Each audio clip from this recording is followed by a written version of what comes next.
പഹൽഗാം ആക്രമണത്തിൻ്റെ പശ്ചാത്തലത്തിൽ ഇന്ത്യൻ ആയുധങ്ങളുടെ ശക്തി, ഇന്ത്യൻ വ്യോമ പ്രതിരോധങ്ങളുടെ ഒരു പവർ, ഇതൊക്കെ തന്നെ ലോകം കണ്ട അത്തരത്തിലുള്ള ഒരു നിലപാടുമായിട്ട് ഇന്ത്യൻ സൈന്യം രംഗത്തേക്ക് ഇറങ്ങിയാൽ അമേരിക്ക ഗൂഢലക്ഷ്യത്തോടെയാണ് ഈ സെൻറ്റ് മാർട്ടിൻ ഐലൻഡിലേക്ക് വരുന്നത്, ഈ പൗരദ്വീപ് പിടിച്ചെടുക്കാൻ ശ്രമിക്കാനുള്ള നീക്കം നടത്തുന്നതെങ്കിൽ വലിയ തിരിച്ചടി നേരിടേണ്ടി വരും. കാരണം ഇന്ത്യൻ സൈന്യം, ഇന്ത്യൻ സേന എന്ന് പറയുന്നത് എത്രത്തോളം ശക്തമാണെന്ന് ഈ പാകിസ്ഥാനുമായുള്ള സംഘർഷത്തിലൂടെ ലോകം കണ്ടതാണ്.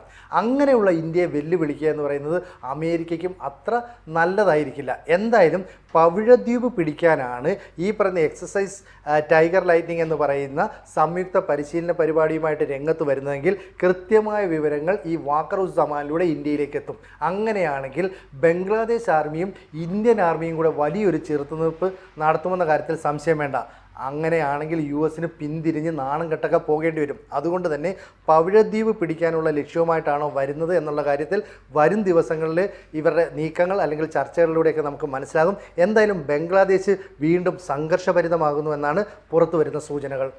കൂടുതൽ വാർത്തകളും വിശേഷങ്ങളും നിങ്ങളിലേക്ക് എത്താൻ ABC മലയാളം സബ്സ്ക്രൈബ് ചെയ്യുക, ബെൽ ബട്ടണും അമർത്തുക.